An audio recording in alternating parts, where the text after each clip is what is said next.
안녕하세요. 사연에 빠지다의 DJ 민영입니다. 오늘 사연자님은 남편보다 나은 시아버지 덕분에 큰 감동을 받아 인생이 송두리째 바뀌어버렸다는데요. 과연 어떤 사연인지 들어보시겠습니다. 오늘도 두 가지 사연 준비되어 있는데요. 끝까지 들어주실 거죠? 그럼 오늘의 사연 바로 시작할게요. 안녕하세요. 저는 50대 아줌마입니다. 저는 아들을 하나 낳고 이혼한 지 벌써 20년이 지났어요. 저는 아들을 생각해서라도 어떻게든 결혼 생활을 유지하고 싶었지만 도저히 남편과는 같이 살 수가 없었어요. 저는 어릴 때 부모님이 두 분 다 일찍 돌아가셔서 할머니 손에 자랐습니다. 제가 국민학교에 들어가기도 전에 할머니마저 돌아가셨고 저는 친척집을 전전하고 다녔어요. 나중에는 외삼촌이 기숙사가 있는 공장을 소개해줘서 공장에 들어가 먹고 자며 돈을 벌었습니다. 사실 제가 살아온 과거를 이야기하면 사람들이 다들 저를 안쓰럽게 생각해요. 부모도 없이 어린애가 친척집을 전전하며 눈칫밥을 먹으며 컸으니 얼마나 고생이 많았냐고요. 하지만 저는 굉장히 긍정적인 편이에요. 아주 어릴 때는 사실 시골에서 할머니 손에만 자랐기 때문에 꼭 엄마 아빠가 있어야 하는 건지도 몰랐어요. 더군다나 할머니께서 저를 금이야 오기야 귀하게 키워주셨기에 크게 고생하지 않고 자랐습니다. 할머니께서 돌아가시고 나서 친척집 여기저기 돌아다닐 때는 물론 눈칫밥도 먹고 마음 상하는 일도 자주 있었지만 그럴 때마다 마음 쓰지 않고 훌훌 털어버렸어요. 사실 제가 친자식도 아닌데 외삼촌이랑 이모들이 제가 고등학교 졸업할 때까지 키워줬으면 그분들도 할 만큼 하신 거죠. 남의 집에서 살면서 그 정도 눈칫밥도 안 먹고 살면 제가 염치가 없는 거라고 생각하는 편이 차라리 마음이 편했습니다. 저는 우여곡절이 있었던 인생에 비해 친구도 많고 재미있게 학창시절을 보냈어요. 공부는 하지 않았지만 그래도 사고 한 번 안 치고 잘 컸습니다. 공장에 가서도 일도 잘하고 언니들에게 귀여움받으며 잘 지냈어요.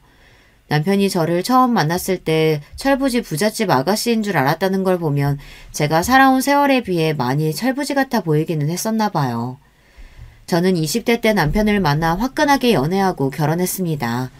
그런데 결혼은 연애와 좀 다르더군요. 화끈했던 연애는 결혼하자마자 시들하게 식어버렸어요. 이런 이야기하기 좀 부끄럽지만 남편과는 나이트에서 만났습니다.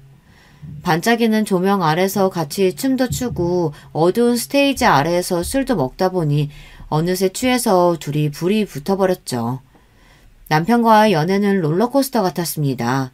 하루는 너무 죽이 잘 맞아서 신나게 놀았는데 바로 다음 날은 서로 뭐가 그렇게 뒤틀리는지 죽일 듯 싸웠습니다. 그때는 철이 없어서 그게 사랑인 줄 알았어요. 제가 남편을 많이 좋아하긴 했지만 결혼 생각은 전혀 없었습니다. 사실 제가 부모도 없고 가진 것도 없다 보니 남자라도 좀 제대로 된 남자를 만나고 싶었어요. 그런데 남편은 직업도 도무지 뭘 하는지 모르겠고 매일 술이나 먹고 허름하게 돌아다니는데 영 별 볼 일 없어 보였거든요. 거기다가 허세는 또 있어서 비싼 옷만 입고 비싼 음식만 먹고 다니면서 돈을 펑펑 썼어요. 남편이 가장 마음에 들지 않았던 건 주변에 여자가 너무 많았다는 겁니다. 그런 점 때문에 매일 싸우다 보니 이 남자랑은 대충 연애나 좀 하다가 헤어질 생각이었어요. 그런데 하늘도 무심하시지 새파란 처녀가 덜컥 임신을 하게 된 거예요. 지금은 어떨지 모르겠지만 제가 20대 때만 해도 결혼 안 한 처녀가 임신했다고 하면 세상이 발칵 뒤집히는 줄 알았어요. 안 그래도 부모님도 일찍 돌아가셔서 고아로 자란 데다가 공장에서 일하는 공순이었는데 애까지 임신했다고 하면 남자 쪽 부모님께서 뭐라고 생각하실지 뻔했죠. 저는 당시 남자친구였던 남편에게 펑펑 울면서 임신했다고 말했어요. 남편과 오래 만날 생각이 아니었는데 일이 이렇게 되어버렸으니 저도 너무 속상해서요. 남편도 놀라긴 마찬가지였습니다. 남편은 곤란하다는 듯 머리를 헝클었어요. 에이, 난 이제 아버지한테 죽었네. 할 수 없지. 그냥 결혼하자. 영화에나 나오는 감동적인 고백을 바란 건 아니지만 세상에 이런 프로포즈가 또 있을까요? 애가 생겼으니 할 수 없이 결혼하자네요. 저는 애만 아니었으면 절대 그 자리에서 결혼을 승낙하고 싶지 않았어요. 하지만 어쩌겠어요. 상황이 이렇게 되어버렸으니 제가 한 일에 책임을 져야 했죠. 저와 남편은 곧장 시아버지께 인사를 드리러 갔습니다. 알고 보니 남편도 어머니가 일찍 돌아가셔서 시아버지께서 일찍부터 혼자 쉬었다고 하더라고요. 남편이 중학교에 입학했을 때 어머니께서 돌아가셔서 시아버지께서 교복 셔츠까지 빨아다 다려줬다고 하더군요. 그런데 놀라운 사실이 한 가지 더 있었습니다. 남편은 제가 생각했던 별 볼 일 없는 남자가 아니었더라고요. 남편을 따라간 시댁은 마치 대궐 같았습니다. 남편이 서울 토박이라는 건 알고 있었지만 서울 중심부에 떡하니 대궐 같은 전원주택에 살고 있을 줄은 몰랐어요. 거기다가 집에 일하는 아줌마가 2분이나 있었어요. 청소나 빨래 같은 집안일을 해주시는 분 따로, 식사 준비만 해주시는 분 따로 있었습니다. 저는 태어나 처음 들어와 보는 2층 저택에 놀라 여기저기 구경하느라 눈을 떼질 못했습니다. 와, 집이 왜 이렇게 좋아? 당신 부잣집 아들이었어? 내가 말 안 했나? 우리 집 사업 꽤 크게 한다고. 그러니까 우리 아버지한테 잘 보여. 겉보기엔 좀 무서워 보여도 잘만 보이면 자다가 또 떡이 생긴다니까. 시아버지는 시할아버지께 물려받은 작은 공장을 키워 현재 꽤 큰 규모의 의류회사를 운영 중이시더군요. 동남아 쪽에도 공장이 있을 정도로 사업을 크게 하신대요. 저는 너무 속물 같아 보일 수 있지만 사실 너무 좋았어요. 너무 좋아서 남편의 말을 들은 순간 입이 다물어지질 않았습니다. 저는 배를 슬쩍 문질렀어요. 바로 몇 분 전까지 제 인생을 통째로 뒤흔들어 혼란스럽게 했던 뱃속 아이가 복덩이일 줄은 꿈에도 몰랐으니까요. 캄캄했던 제 인생에도 이제 좀 봄날이 찾아오나 싶었습니다. 하지만 기쁨도 잠시 걱정이 되긴 했습니다. 이런 대단한 집안에서 저 같은 아이를 좋아하실까 싶어서요. 더군다나 거실에 혼자 앉아 계시는 시아버지와 눈이 딱 마주쳤는데 순간 저는 너무 무서웠습니다. 역시 사업을 하시는 분이라 그런지 눈빛도 매섭고 카리스마가 느껴지더라고요. 매섭게 저를 노려보시던 시아버지는 제가 긴장한 얼굴로 쭈뼛거리니 순간 표정이 변하시더군요. 그러더니 저에게 얼른 자리에 앉으라고 하셨습니다. 아이고, 몸도 성치 않을 텐데 뭘 그렇게 멀뚱히 서 있어. 얼른 자리에 앉아라. 남편 말대로 겉보기엔 차갑고 무서워 보였지만 무뚝뚝한 얼굴로 저를 챙겨주시려는 모습이 다정하게 느껴졌습니다. 저는 아버지가 없어서 그런지 시아버지를 처음 봤을 때부터 이상하게 좋았어요. 시아버지가 무서워서 바짝 얼어서도 왠지 잘 보이고 싶었습니다. 멀쩡하게 생긴 게 왜 우리 아들 같은 못난 놈을 만나 인생을 꼬았대. 암튼 너도 이제 우리 집안 사람이니 편하게 아버지라고 불러. 배 나오기 전에 얼른 결혼 날짜 잡고. 왜 그랬는진 모르겠는데 순간 저도 모르게 눈물이 왈칵 쏟아졌습니다. 저도 몰랐는데 나름 시아버지께 인사를 드리러 온다고 저도 긴장했나 봐요. 시아버지께서 부모님이나 제가 살아온 배경에 대해 꼬치꼬치 물으실까봐 겁먹고 있었는데 아무런 질문 없이 단번에 저를 가족으로 받아주시니 저도 모르게 울컥 감동하고 말았습니다.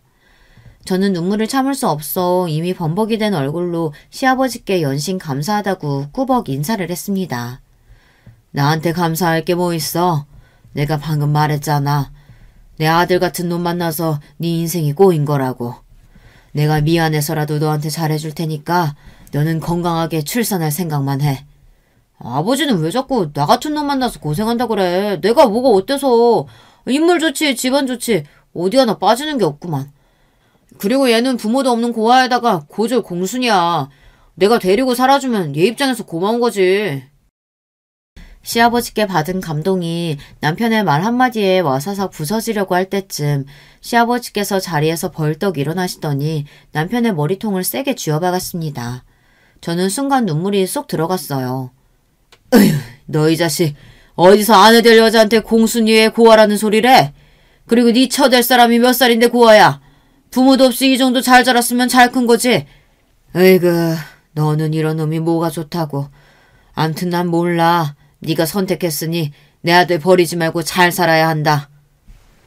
그렇게 저는 눈물로 범벅이 된 채로 고개를 끄덕이며 결혼 허락을 받았습니다.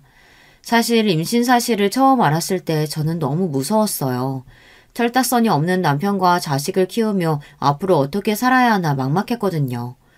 그런데 시아버지를 보자마자 믿음이 확 생겼습니다.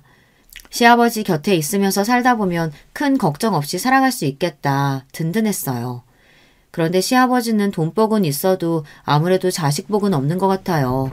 남편뿐이 아니라 다른 자식들도 영 부실했거든요. 어려서부터 하나부터 열까지 시아버지가 다 알아서 해줘서 그런지 남편이나 시동생, 시누이까지 다들 혼자 알아서 하는 게 없고 철딱서니가 따로 없었어요. 결혼하고 보니 남편이 연애할 때 왜 그렇게 동네 백수처럼 아무것도 안 하고 나이트나 다니고 술이나 먹으러 다닐 수 있었는지 금방 알겠더라고요. 남편과 시동생 시누이는 대학 때까지 아르바이트도 한번 해본 적 없이 등록금은 물론이고 생활비를 다 받아서 썼대요. 거기다가 대학 졸업하고 나서는 셋 다 시아버지가 운영하는 회사에 다들 한 자리씩 차지하고 앉아서 월급을 받아먹고 있었어요. 일이나 성실하게 잘하면 몰라요. 남편만 봐도 매일 회사에 잘 나가지도 않고 친구들이나 만나고 술이나 먹고 다니기 바빴습니다. 회사가 규모가 있다 보니 시아버지가 일일이 자식들 하는 일까지 확인하지는 못하시는 것 같았어요. 아무래도 대표 자식들이다 보니 함께 일하는 직원들도 남편이나 시동생, 시누이 눈치를 보느라 위에 보고하지도 않은 것 같았죠. 제가 결혼해서 시댁에 들어갈 때 시동생과 시누이는 아직 결혼하지 않아 둘 다 처녀 총각이었어요. 당시에 둘 다 20대였는데 하는 일 없이 매달 꼬박꼬박 월급이 들어오니 아주 편하게 살고 있었습니다. 정말 아무것도 안 하고 매일 놀러 다니기 바빴어요. 그래서 그런지 시동생과 시누이도 남편과 별반 다르지 않았어요. 철도 없고 생각도 없었습니다. 하루는 이런 일이 있었어요. 저는 결혼 전까지 한 번도 집에서 쉬어본 적이 없어서 임신하고 나서 입덧을 하느라 집에 몇 개월 누워 있었다고 너무 좀이 쑤셨죠. 슬슬 입덧이 끝나고 배가 나오기 시작하자 몸이 무거운데도 저는 알아서 할 일을 찾아서 했습니다. 집에 일을 도와주시는 이모님이 오시더라도 집이 워낙 넓다 보니 은근 챙겨야 할 일이 많았거든요. 그런데 시누이와 시동생이 제가 알아서 집안일을 하는 게 어느새 익숙해졌는지 언젠가부터는 아예 저를 대놓고 부려먹으려고 하더라고요. 그날도 시누이가 외출하려고 준비를 하더니만 제 방에 들어오면서 노크도 안 하고 벌컥 문을 열고 들어왔어요. 언니, 내가 세탁 맡기라고 한 블라우스 안 찾아왔어요? 아, 나 그거 오늘 입고 나가야 하는데 안 찾아오면 어떡해요? 같은 집에 사는 식구니 제가 외출하거나 장을 보러 갈 때 한 번씩 시누이 세탁물을 세탁소에 맡겨주고는 했습니다. 물론 도와줄 수는 있지만 그게 제 일은 아니에요. 그런데 시누이는 아무래도 제 일로 착각하고 있는 것 같더군요. 아가씨, 내가 블라우스를 맡겨줬으면 찾는 건 당연히 아가씨가 해야죠. 아가씨 세탁물을 왜 내가 찾아와요? 어머, 언니 너무 웃긴다. 그런 일이야 당연히 집에서 노는 사람이 하는 거지. 제가 왜 해요? 얄미운 표정을 하고 말하는데 너무 재수없었어요. 어쩜 같은 말을 해도 저렇게 기분 나쁘게 하는지 정말 모르겠습니다. 아가씨도 아무것도 안 하고 집에서 놀잖아요. 아가씨 일은 아가씨가 알아서 해요. 언니가 몇 개월 우리 집에서 편하게 살더니만 이제는 아예 주제 파악이 안 되나 보네. 나는 엄연히 직업이 있고 월급 받는 사람이지만 언니는 집에서 놀면서 우리 아버지한테 생활비 받아서 쓰잖아요. 그러면 당연히 세탁소 가는 건 언니가 할 일이죠. 시누이의 말에 저는 기가 막혀 순간 말문이 막혔습니다. 내가 언니라고 불러주니까 자기가 무슨 진짜 언니라도 되는 줄 아나. 주제도 안 되는 게 애부터 가지고 밀고 들어왔으면서 어디서 윗사람 흉내를 내. 아예 대놓고 사람을 무시하는데 저도 너무 화가 나서 한마디 하려던 참이었습니다. 그런데 그때 시아버지께서 방문을 벌컥 열고 들어오셨어요. 너 이게 지금 무슨 소리야? 어디 버릇없이 새언니한테 말을 그따위로 해. 내가 너 그렇게 가르쳤어? 시아버지는 남편에게 하듯이 시누이에게도 언성을 높여 화를 냈습니다. 그러자 시누이도 눈을 부라리며 시아버지에게 대들었어요. 아빠, 왜 내 이야기는 안 들어보고 화부터 내? 이 여자가 집에서 하는 일도 없으면서 내 블라우스 안 찾아놨다잖아. 뭐? 이 여자? 네가 아주 정신이 나갔구나. 도대체 자식이라는 것들이 하나같이 제대로 정신 박힌 놈이 없으니 아휴 내가 속이 탄다 타. 너 앞으로 한 번만 더 새언니한테 그따위로 하면 회사에서 네 자리부터 빼버릴 테니까 그런 줄 알아. 시아버지의 불효령에 그제야 눈을 번쩍인 시누이는 바로 꼬리를 내리며 깨갱했습니다. 아버지, 내가 새언니랑 친해지려고 장난 좀 친 거 가지고 왜 그래. 언니 미안해요. 블라우스는 내가 찾아올 테니까 신경 쓰지 말아요. 시누이는 대충 미안하다고 둘러대더니만 애써 웃음을 지으며 방을 나갔습니다. 저는 너무 황당해서 웃음도 나오질 않았어요. 그런데 그때 시아버지께서 미안한 얼굴을 하시고는 저에게 사과를 했습니다. 세아가 미안하다. 애들 엄마가 일찍 세상을 떠나서 내가 애들이 안쓰러운 마음에 오냐오냐 키웠더니만 애들이 하나같이 다 저 모양이다. 나이만 먹고 철이라고는 없는 저 녀석들 사람 구실이라도 하고 살라고 다 회사에 붙들어는 놨는데 하나같이 일할 생각은 안 하고 놀러만 다니니 내 속이 말이 아니다. 어쩔 줄 몰라 하는 표정으로 저에게 사과하시는데 저는 그런 시아버지가 안쓰러웠습니다. 시아버지의 마음도 이해되지 않는 건 아니에요. 일찍이 아내를 잃고 혼자 자식 셋을 키우셨으니 혼자 얼마나 힘드셨겠어요. 시아버지는 많은 연세에도 회사를 위해 밤낮 가리지 않고 주말까지 집안 공장을 다니시며 열심히 하세요. 제가 시댁에서 같이 살다 보니 시아버지의 스케줄을 웬만하면 다 알고 있었는데 젊은 저도 시아버지처럼은 못 살 것 같았어요. 어김없이 새벽이면 5시에 일어나셔서 동네 산책을 한 바퀴 돌고 집에 들어오셔서 신문을 보시며 아침을 드시고 7시면 어김없이 출근을 하셨죠. 그리고 항상 저녁 8시나 돼야 집에 돌아오셨습니다. 아버지는 자식들이 당신만큼은 아니더라도 비슷하게라도 해주기를 바라셨지만 자식 중 누구 하나 시아버지를 따르는 자식이 없었어요. 다들 한 집에 살면서도 시아버지를 피해 다니기 바빴습니다. 저는 그런 시아버지가 마음에 걸려 항상 저녁 8시에 저녁을 준비했어요. 집에 식사 준비를 거들어 주시는 이모님이 계셨지만 하루에 한 끼 정도는 제가 챙겨드리고 싶어서요. 시아버지는 배울 점이 많을 뿐이라 저도 시아버지와의 저녁 시간을 기대하고 있었습니다. 당시에 저는 하루 종일 혼자 집에서 애만 보느라 지쳐있을 때라 저에게는 시아버지와의 대화가 유일하게 위로가 되고는 했거든요. 특히나 제가 말하지 않아도 제 속을 꿰뚫어보고 계신 것 같았어요. 늦은 시간 집에 오셔서도 식사를 하는 내내 저에게 하루 있었던 일을 묻고 불편한 일은 없는지 안부를 묻고는 하셨죠. 집에서 애랑 둘만 지내기 적적할 텐데 일하고 싶으면 공장으로 출근해. 공장 직원한테 이야기해서 자리 하나 내어주라고 할 테니까. 시아버지는 연세도 많으신 분이 젊은 사람들의 마음을 잘 아시는 것 같았어요. 제가 혼자 집에서 아들을 키우느라 육아 우울증처럼 힘든 시기를 겪고 있을 때였는데 시아버지께서 때마침 저에게 일해볼 생각이 없느냐 제안을 해주셨습니다. 저는 그 순간 남편과 시동생 시누이가 왜 그렇게 철도 없고 제멋대로인지 조금은 이해할 수 있을 것 같았어요. 시아버지가 자식들을 오냐오냐 키웠다는 게 아니라 시아버지처럼 자식들을 위해 헌신적인 분이 옆에 있다 보면 저 같은 사람도 평생 기대고 싶을 것만 같았거든요. 시아버지는 툭툭 별스럽지 않게 이야기하셨지만 저는 순간 괜히 울컥했습니다. 회사 일로 신경 쓸 일도 많으신 분이 이제 결혼한 지 얼마 되지도 않은 며느리한테까지 신경을 써주시는 게 감사했어요. 저는 대학도 안 나오고 간단한 컴퓨터도 다룰 줄 모르는데 제가 아버님 공장에 나가서 무슨 일을 하겠어요. 말씀만이라도 감사해요. 우리 회사에 대학 안 나오고 컴퓨터 못하는 직원들 많아. 무슨 그런 소리래. 회사 일이 싫으면 다른 거라도 얘기해봐라. 세학이 너 요리도 잘하고 반찬도 잘하던데 내가 식당이라도 하나 차려줄까? 말만 해라. 내가 다 도와줄 테니까. 시아버지께서 진심이 가득 담긴 눈빛으로 뭐든지 도와주겠다고 하시는데 저는 저도 모르게 얼굴에 웃음꽃이 피었습니다. 저야 학교 다니기 훨씬 전부터 스스로 식사 준비를 하기 시작했으니 자연스레 몸에 밴 일이라 제가 요리를 잘한다고는 생각해 본 적이 없었어요.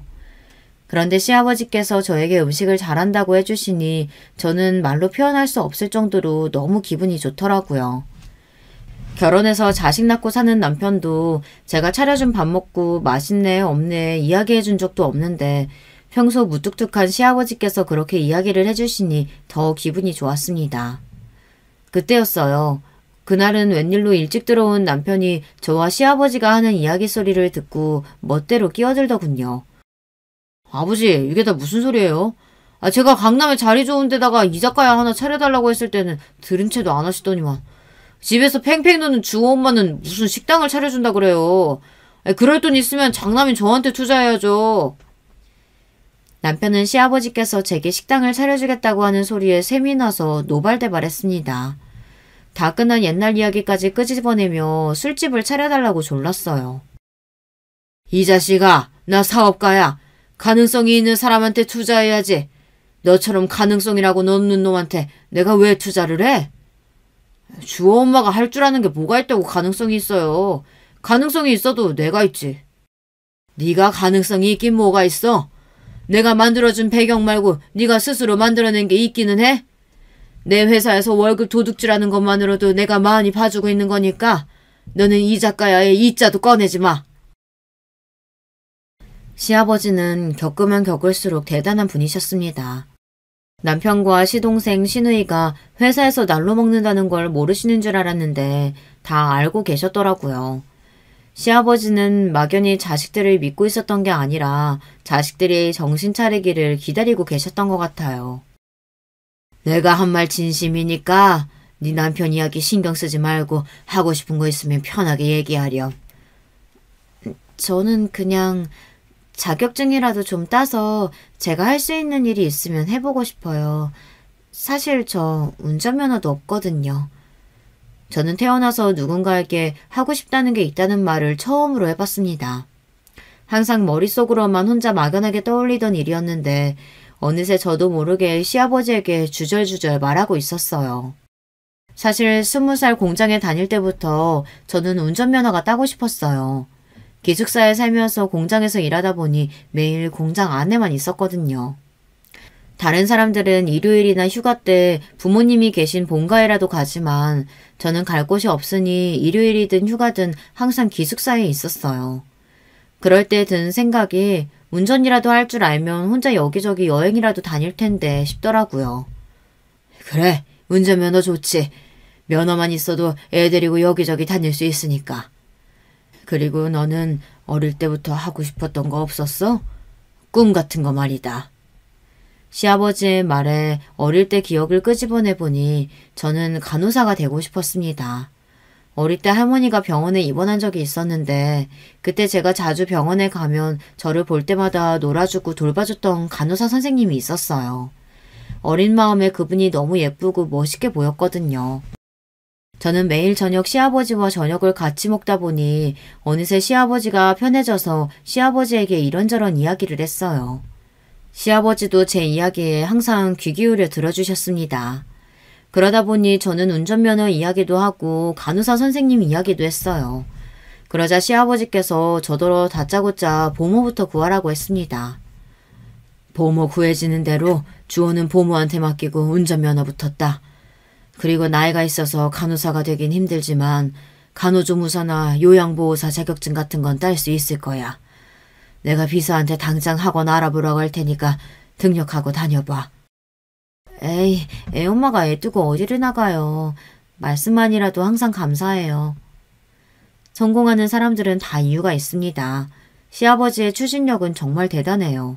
제가 지나가는 말로 한 것도 시아버지는 허투루 듣지 않으셨습니다. 인생은 100세 시대인데 애 낳고 나이 좀 들었다고 못하는 일이 어디 있냐입니다. 지금이라도 준비해서 뭐든지 해보라고 하셨어요. 며칠 뒤 시아버지는 정말 보모도 구해주시고 학원도 다 등록해 주셨어요. 저에게 도대체 무슨 복인지 모르겠습니다. 제 팔자에 어떻게 이렇게 좋은 시아버지를 만났나 싶어서요. 저는 시아버지 덕분에 결혼하고 아들을 키우는 동안 너무 행복했어요. 아버님 덕에 운전면허도 따고 간호조무사 자격증에 요양보호사 자격증까지 땄습니다. 거기다가 면허가 나오자마자 차까지 사주시고 연수까지 직접 해주셨습니다. 제가 겁이 많아 운전하면서 허둥거리는데도 자상하게 잘 가르쳐 주셨어요. 정말 친아버지처럼요. 그때도 시동생이 셈을 부려서 민망했습니다. 시아버지가 저에게 사주신 차가 평소 시동생이 갖고 싶다고 노래를 불렀던 차더라고요. 시동생은 저에게 연신 자기 차랑 바꾸자고 했었는데 시아버지께서 안 된다고 했습니다. 제가 아직 초보라 사고가 날 수도 있으니 무조건 튼튼한 차를 타고 다녀야 한다고요. 사람은 환경에 적응하는 동물이라더니 저도 어느새 시아버지에게 적응해서 언젠가부터 저도 모르게 시아버지에게 투정도 부리고 하소연도 하게 됐어요. 제가 머리가 나빠서 그런지 운전 실력이 너무 안 늘어요. 아버님이 차까지 사주셨는데 저 이러다 장롱면허 되면 어떡해요? 네가 머리가 나쁘긴 뭐가 나빠. 간호조무사에 요양보호사 자격증까지 다 한 번에 붙었는데 애 낳고 공부하기가 어디 쉬운 일이니? 운전은 해볼수록 느는 거니까 보모한테 주워 맡기고 혼자 여기저기 매일 차 끌고 다녀봐. 금방 늘 거야. 시아버지는 언제나 저를 지지하고 응원해 주셨어요. 심지어 저에게 힘든 일이 생겼을 때도 누구보다 저를 위로해 주셨습니다. 어느 날 제가 차를 끌고 동네 마트에 다녀오다가 접촉사고가 난 적이 있어요. 초보 운전인데다가 처음 겪는 사고에 너무 당황해서 어쩔 줄 몰라 하고 있었습니다. 더군다나 상대방 운전자가 젊은 남자였는데 자꾸만 저에게 소리를 질렀어요. 아줌마! 운전을 못하면 버스를 타든지 걸어 다녀야지. 왜 차를 끌고 나와서 다른 사람한테 폐를 끼쳐? 덩치도 크고 우락부락하게 생긴 사람이 소리를 지르는데 저도 너무 무서웠습니다. 저는 급한 마음에 남편에게 전화했어요. 그런데 제 사고 이야기를 듣고도 남편은 태평하기만 했습니다. 아버지가 차 좀 사줬다고 맨날 신나서 끌고 다닌다 했더니만 결국은 사고를 치는구나. 그러게 실력도 안 되면서 왜 자꾸 차를 끌고 나가서 여기저기 민폐를 만들고 다녀. 그리고 사고 났으면 보험회사에 전화해야지. 왜 나한테 전화를 해? 모르는 남자한테 받은 서름에 속상해서 남편에게 연락을 한 건데 남편은 모르는 남자와 똑같은 소리를 해댔습니다. 사고 이야기는 제대로 듣지도 않고 저더러 왜 괜히 차를 끌고 나가 민폐를 부리냐입니다. 저는 아무리 봐도 제 잘못으로 난 사고는 아닌 것 같은데 다들 저에게 잘못했다고 하니 정말 제 잘못 같았습니다. 저는 바로 보험사에 전화했어요. 그리고 잠시 뒤 믿기지 않는 일이 벌어졌습니다. 보험사와 함께 시아버지가 도착했어요. 시아버지께서 들어주신 보험이다 보니 제 사고가 등록되자마자 시아버지 비서에게 연락이 갔나 봐요. 이야기를 듣고 제가 걱정되셨던 시아버지는 곧바로 달려오셨습니다. 시아버지는 저를 보자마자 다친 곳은 없냐고 물어보시고 비서에게 바로 사고 수습을 시켰어요. 저는 그대로 시아버지 차를 타고 집으로 돌아왔습니다. 저는 남편과 모르는 남자 때문에 상처받았던 마음이 단숨에 치료되는 것 같았습니다. 남편과 결혼하고 함께 한 이불 덮으며 사는 동안 남편과 결혼한 걸 매일 밤 후회했습니다. 하지만 시아버지만 생각하면 마치 제 인생의 은인 같다는 생각이 들었어요. 시아버지가 아니었다면 진작 남편과 헤어졌을 테니까요. 그런데 그 행복은 그리 길지 않았습니다. 하나를 얻으면 하나를 잃게 되는 게 이치인지 시아버지와 사이가 좋아질수록 남편과는 점점 더 사이가 틀어졌어요. 사실 결혼하고 나서부터 남편과의 사이는 냉랭했습니다. 결혼 전에도 워낙 밖으로만 돌던 사람이었는데 결혼하고 나서도 영 집에 마음을 못 붙였어요. 아이가 태어나면 좀 변할 줄 알았는데 남편은 아들이 태어나고 나서도 전혀 변하지를 않았습니다. 오히려 더 이상해졌어요. 남편은 아들이 태어나고 나서도 거의 매일 밤 술에 취해 들어왔습니다. 다른 아빠들은 술에 취해 들어와도 아이가 보고 싶다고 자는 애를 깨우고 입이라도 맞춘다고 하던데 제 남편은 일절 그런 게 없었어요. 자기란 판박이인 아들이 예쁘지도 않는 건지 전혀 관심이 없었습니다. 심지어 아들이 새벽에 잠투정이라도 하면 아빠라는 인간이 말도 못하는 아기한테 소리를 질렀어요. 아이씨, 애새끼가 도대체 누굴 닮아서 저렇게 매일 징징거려. 당신은 애가 오면 빨리 데리고 나가든지 젖을 물리든지 해지. 왜 그렇게 울게 내버려 두는 건데? 아기니까 울고 잠투정도 하는 거지. 당신은 어른이 돼서 잠 좀 못 잔다고 왜 그렇게 화를 내? 저는 남편이 한심했습니다.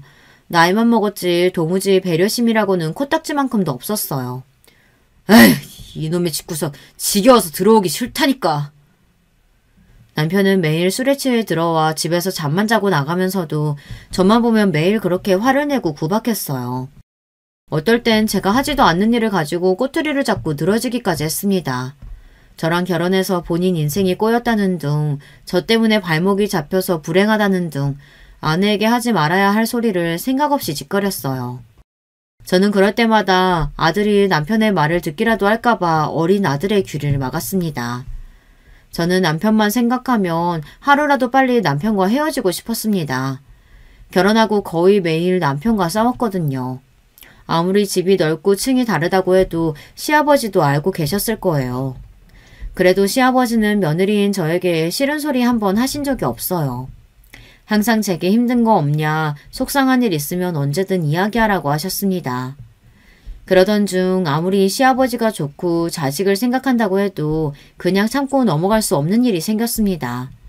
남편이 바람을 피우다 걸렸거든요. 결혼하고 애가 돌이 넘어갈 때까지 남편은 항상 술에 취해 집에 들어왔기 때문에 밖에서 뭘 하고 다녔는지 알 수가 없었어요. 물론 남편이 혹시나 딴짓을 하고 다니는 거 아닐까 의심한 적은 있었지만 애써 알고 싶지 않았습니다.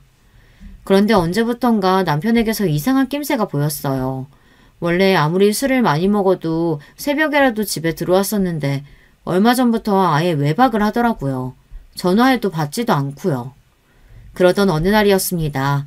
제가 욕실에서 아들을 씻기고 있는데 밖에서 남편 핸드폰 벨소리가 들리더라고요. 그런데 그 순간 남편이 슬그머니 핸드폰을 챙겨서 베란다로 나갔어요. 제가 욕실에 있는데 굳이 나가서 받을 전화가 뭐가 있겠어요. 회사에서는 제대로 하는 일도 없는 자리만 차지하고 있는 사람이 업무 전화할 리는 없었죠. 저는 뭔가 촉이 이상해서 그날 남편이 잠들자마자 핸드폰을 뒤졌습니다. 남편이 허술한 건지 제가 눈치가 없는 줄 아는 건지 핸드폰의 기록을 모두 다 그대로 놔뒀더라고요. 그런데 남편의 통화 기록은 뭔가 이상했습니다. 로즈, 유리, 로얄, 제니 이런 비슷한 이름들이 줄줄이 적혀 있었어요. 저는 황당해서 한참을 통화 기록을 확인했습니다. 아무리 봐도 이상해서 저는 곧바로 남편 핸드폰에 적힌 번호들을 다 제 핸드폰에 따로 저장했습니다. 그리고 다음날 바로 남편 핸드폰에 저장되어 있던 번호로 전화를 돌렸어요. 그런데 차라리 전화하지 말 걸 그랬어요. 몰랐으면 이렇게까지 마음이 아프지는 않았을 테니까요. 글쎄 남편 핸드폰에 저장된 여자들은 모두 다 술집 여자들이었어요. 그 여자들은 단순히 술집에서 일하는 종업원이 아니라 모두 다 제 남편과 여보 자기하는 사이더라고요. 남편은 애인이 한 명도 아니고 술집마다 하나씩 있었어요. 그 순간 저는 모든 게 다 후회됐습니다. 제가 지금까지 뭘 기대하며 산 건지 모르겠더라고요. 남편이 저나 아들에게 관심도 없고 항상 밖으로만 돌아도 정도는 지킬 줄 아는 사람이라고 믿고 싶었어요. 제가 가장 존경하는 시아버지의 아들이니까요. 하지만 남편은 제가 생각하는 것보다 훨씬 더 개차반이었습니다.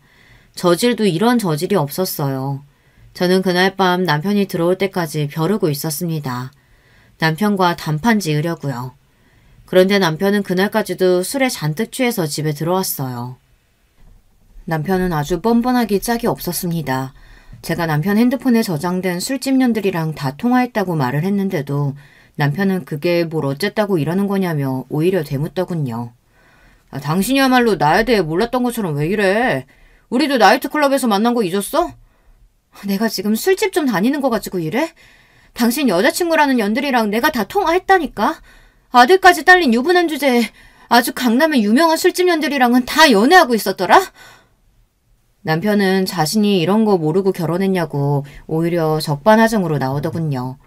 사실 연애할 때도 비슷한 문제로 많이 싸우긴 했어요. 남편은 술만 먹으면 이 여자 저 여자한테 찝쩍거리는 주사가 있어서 연애할 때도 바람을 피우다 걸린 적이 있었어요. 하지만 그건 연애할 때였고 남편은 다시는 그러지 않겠다고 제 앞에 무릎까지 꿇고 용서를 빌었습니다. 그 이후 저는 남편을 믿었어요. 더군다나 이제는 결혼한 유부남인데 아직도 그러고 다닐 줄은 꿈에도 생각을 못했죠. 이래서 한번 바람 피운 놈은 절대 용서해주는 거 아니라고 했는데 내가 잘못 생각해도 한참을 잘못 생각했지. 저런 인간 뭘 믿고 애까지 낳아서는. 저는 아무리 생각해도 제 팔자가 너무 불쌍해서 바닥에 주저앉아 하소연을 좀 했습니다.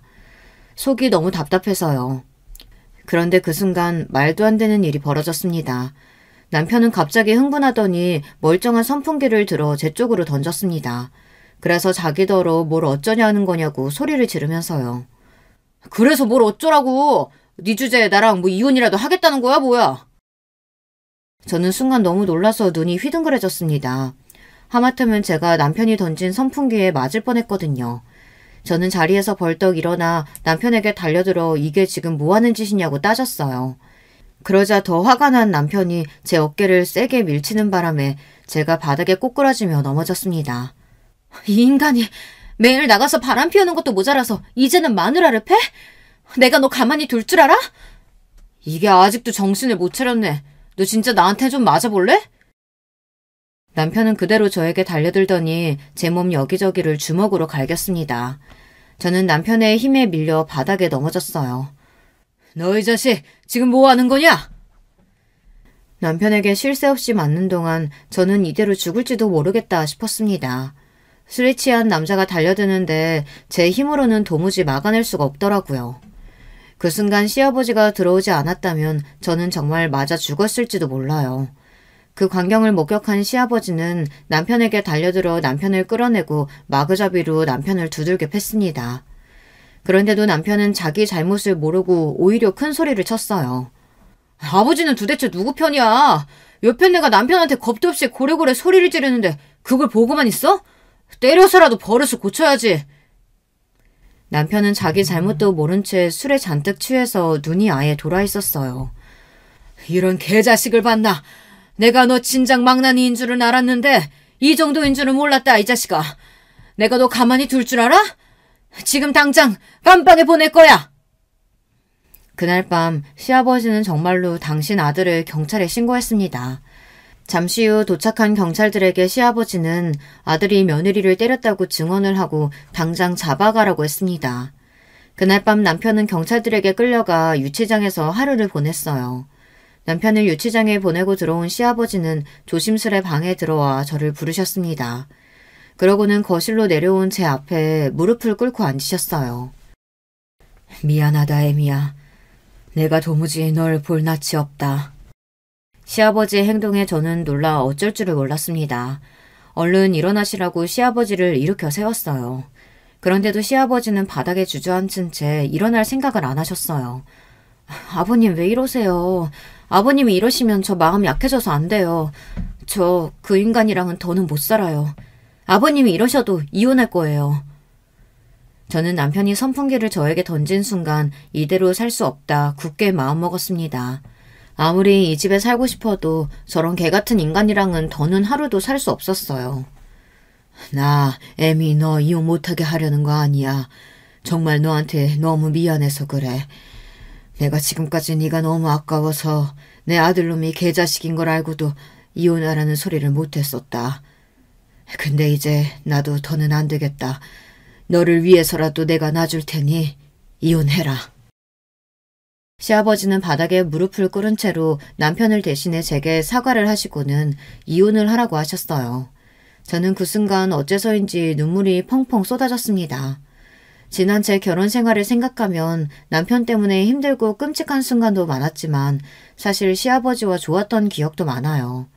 저를 낳아주신 진짜 아버지는 기억도 나질 않아서 잘은 모르지만 시아버지와 있다 보면 진짜 내 아버지 같다 느낄 때가 많았거든요. 하지만 시아버지와 제가 아무리 사이가 좋아도 며느리와 시아버지로 만난 사이다 보니 제가 남편과 이혼하게 되며 모든 관계가 정리됐습니다. 이혼마저 시아버지 덕분에 깔끔하게 끝났어요.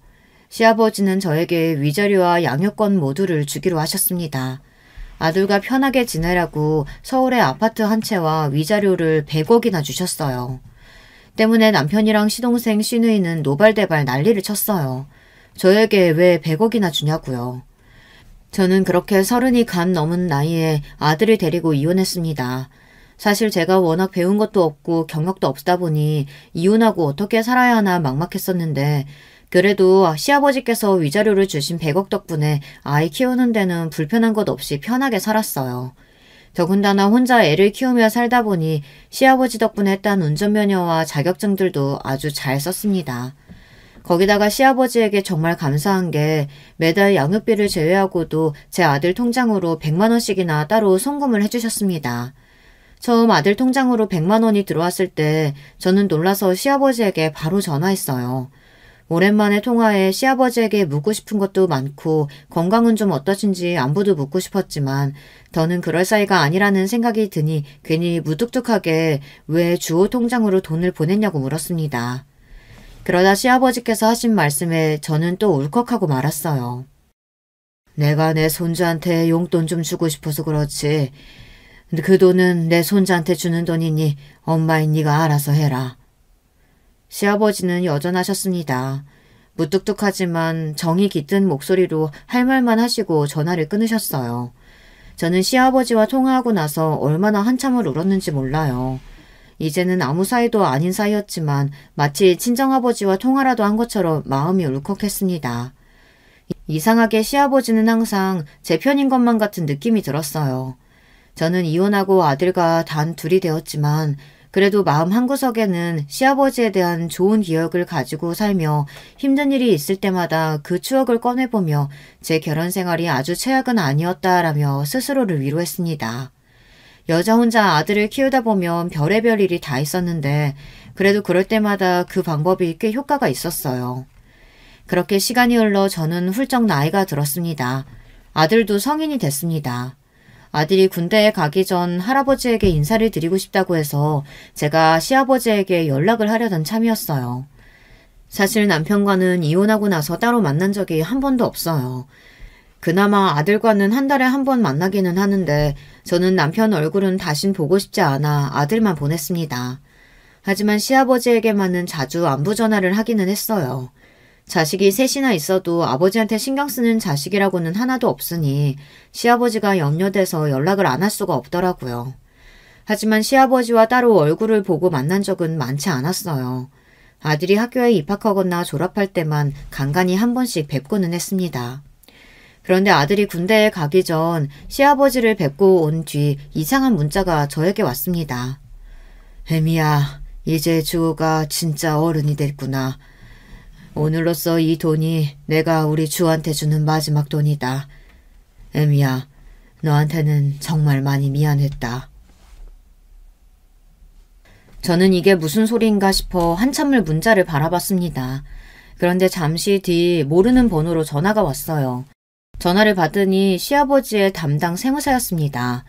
시아버지께서 제 아들에게 재산을 30억이나 상속하셨다면서 필요한 서류가 있으니 준비하라고 했습니다. 서류가 확인되는 대로 바로 통장으로 30억이 들어갈 거라고요. 저는 너무 놀라서 그게 도대체 무슨 소리냐고 몇 번이나 물었어요. 그런데 세무사는 시아버지께서 유언장을 정리하며 부탁하신 내용이니 바로 서류부터 준비하라고 했습니다. 저는 아무래도 이상해서 곧바로 시아버지에게 전화를 걸었습니다. 30억은 또 뭐고 유언장은 뭔가 해서요. 그런데 더 불안하게 시아버지께서 계속 전화를 받지 않았어요. 저는 아무래도 안 되겠다 싶어 곧장 시아버지 댁으로 달려갔습니다. 오랜만에 도착한 시댁은 어쩐지 달라져 있었어요. 언제나 위험있고 대걸 같았던 집이 어쩐지 쓸쓸하고 초라하게만 보였어요. 마치 사람이라고는 아무도 살지 않는 것처럼 보였습니다. 저는 순간 이상한 느낌이 들어 초인종을 급하게 눌렀습니다. 그런데 안에서는 아무런 기척도 느껴지질 않았어요. 저는 불안감에 대문을 마구 두드리려는데 그 순간 문이 삐그덕 소리를 내더니 열렸습니다. 문이 열려 있었나 봐요. 저는 생각할 틈도 없이 곧장 대문을 열고 들어가 넓은 정원을 가로질러 현관 비밀번호를 눌렀습니다. 시아버지 집 현관 비밀번호는 언제나 돌아가신 시어머니의 생신이었습니다. 달칵 현관문이 열리자마자 저는 집 안으로 들어갔어요. 그런데 그 순간 저는 충격적인 현장을 마주하고 말았습니다. 바로 시아버지께서 천장에 줄을 매달고 바로 밑 작은 의자에 앉아 계셨어요. 저는 놀라서 시아버지에게 달려갔습니다. 아버님, 지금 뭐 하시는 거예요? 아버님이 죽기는 왜 죽어요? 저는 너무 화가 나고 속상해서 시아버지에게 매달린 채 눈물이 왈칵 쏟아졌습니다. 이 상황이 믿기지 않아서요. 혜미야, 나도 정말 죽고 싶었는데 마지막 순간까지 발이 떨어지질 않더라. 분명 네가 주호한테 30억 상속했다는 소리 들으면 놀라서 찾아올 텐데 나의 못난 마지막 모습을 네가 본다고 생각하니 마음이 너무 아파서 발을 뗄 수가 없었어. 시아버지는 세상을 등지려던 마지막 순간까지도 제 걱정을 하느라 마지막 끈을 놓지 못하셨답니다. 저는 진심으로 다행이라고 생각했어요. 제가 시아버지를 먼저 발견해서요. 잘했어요, 아버님. 정말 잘했어요. 제 생각해서라도 절대 나쁜 생각하시면 안 돼요. 저는 펑펑 눈물을 쏟으며 시아버지를 와락 껴안았습니다. 그날 이후 저에게는 많은 일이 있었어요. 정말로 30억이 통장으로 들어왔습니다. 시아버지의 돈이 저에게 들어왔으니 전남편과 시동생, 시누이들은 난리가 났습니다. 평소 시아버지에겐 관심도 없던 인간들이 그 사실을 알자마자 시아버지를 찾아왔더라고요. 아버지 미쳤어? 드디어 노망이라도 난 거야? 이혼해서 남남인데 그 여자가 뭐라고 그 여자한테 30억을 줘? 시누이는 들어오자마자 자기 아버지 얼굴도 제대로 보지 않고 소리부터 질러댔어요. 어머, 오랜만이네. 다들 잘 지냈어요? 저는 주방에서 나와 반갑게 인사했습니다. 제 등장에 전남편과 시누이, 시동생은 놀라 금방이라도 눈동자가 굴러떨어질 것 같았어요. 당신이 왜 여기 있어? 지금 내 집에서 뭐 하는 거야? 뭐 하긴, 당신도 알잖아. 아버님이 내 음식 좋아하시는 거. 나 오늘부로 아버님께 고용돼서 앞으로 이 집에서 일하기로 했어. 뭐야? 이 예편네가 도대체 무슨 꿍꿍이야? 남편은 금방이라도 제게 달려들 것처럼 눈을 부라렸습니다. 무슨 꿍꿍이는 당신 나 간호조무사 자격증에 요양보호사 자격증까지 있는 거 잊었어? 앞으로는 내가 아버님 모시니까 그런 줄 알아. 아버지, 이게 다 무슨 소리예요? 뭐라고 말 좀 해보세요. 정말 저 여자 이 집에 들어온 거예요? 이 여자라니. 앞으로 정 실장이라고 불러라. 지금 이 순간부터 정 실장이 내 담당 비서니까 깍듯하게 모셔. 안 그러면 내 남은 재산 다 정 실장이랑 내 손주한테 주고 죽을 거니까. 시아버지의 선전포고에 전남편과 시누이, 시동생은 어안이 벙벙한 표정으로 어쩔 줄 몰라 했어요. 화가 나서 얼굴이 붉어지더니만 재산 이야기를 듣자마자 입술을 꽉 깨물더군요. 역시 속물들은 달랐어요. 다들 시아버지가 물려주신 30억 때문에 제가 이 집에 들어왔다고 생각들을 하겠지만 절대 돈 때문에 제가 시아버지 곁에 있겠다 마음먹은 건 아니에요. 바로 얼마 전 세상을 등지려던 시아버지를 제가 말렸을 때 시아버지께서 제게 하신 이야기가 있었어요. 내가 이 나이까지 일만 하면서 악착같이 살았는데 글쎄 내가 우울증이란다. 제가 남편과 이혼하고 아들과 이 집을 나가고 나자 시아버지도 혼자가 되셨대요. 남편은 시아버지가 자신을 유치장에 넣었다는 걸 빌미로 화를 내며 시아버지께 술집을 차려달라고 난리를 쳤대요. 시아버지는 당연히 거절했고 그 핑계로 남편은 집을 나가더니 웬 술집 여자랑 살림을 차렸답니다. 그 여자랑도 얼마 살지 못하고 헤어졌지만 그때 이후로 회사 일에는 일절 신경도 안 쓰고 여전히 개처럼 산대요. 시동생과 시누이도 결혼해서 분가했답니다. 그 이후 20년 동안 시아버지는 이 큰 집에 내내 혼자 사신 거예요. 자식들은 한 번도 들여다보지 않고요. 시아버지는 집에 들어올 때마다 마음이 헛헛하고 힘들었지만 애써 꾹 참았대요. 힘들고 외로운 마음을 극복하기 위해 언제나처럼 일만 하시면서 바쁘게 사셨는데 어느 날 공황장애가 왔답니다. 혼자는 엘리베이터도 못 타고 비행기도 못 탈 정도로 힘들었었대요.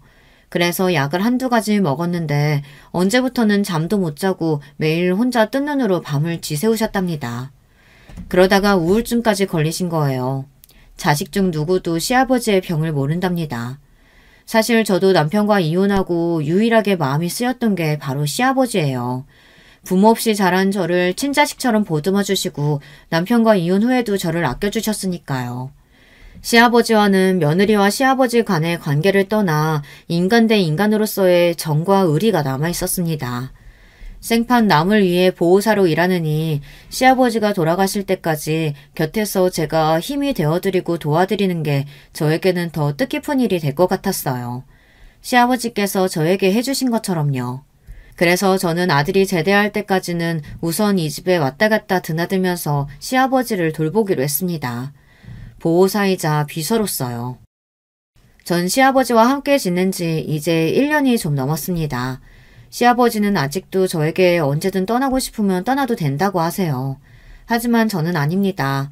지금까지 주변 사람들의 시선이나 말 한마디에 항상 휘둘리며 살았지만 지금부터는 그러지 않을 거예요. 지금까지 저의 이야기를 들어주셔서 감사합니다. 매일 자식들 등살에 치이고 남편의 구박에도 오늘도 가정을 위해 참고 버티시는 유부님들, 우리 서로 힘내라고 위로하는 댓글 한마디씩 달아주시면 서로에게 큰 힘이 될 것 같습니다. 하루라도 자신을 위해 자신이 원하는 대로 살아보시길 바라겠습니다. 여러분, 두 번째 사연 시작하기 전에 좋아요, 구독 꼭 눌러주실 거죠? 그럼 두 번째 사연 바로 시작합니다. 안녕하세요. 저는 서울에 살고 있는 30대 여자입니다. 결혼한 이래 이렇게 큰일이 집안에 터지니 마음 추스르기 참 힘드네요. 집 문제에 너무 얽매여 있다 보니 징글징글하고 우리 집과 전혀 상관이 없는 제3자의 의견을 듣고 싶어 사연을 보내봐요. 개인적으로 저는 아주 잘한 대처라고 생각하지만 한편으론 세상 사람들은 그래도 저를 욕할 수도 있을까 싶어서 말이에요. 이 이야기의 모든 근원은 제가 아주 어렸을 때로부터 시작하게 됐어요.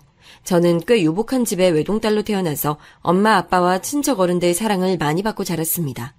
사실 솔직히 말해보자면 이럴 만한 배경이 우리 집에 있긴 했어요.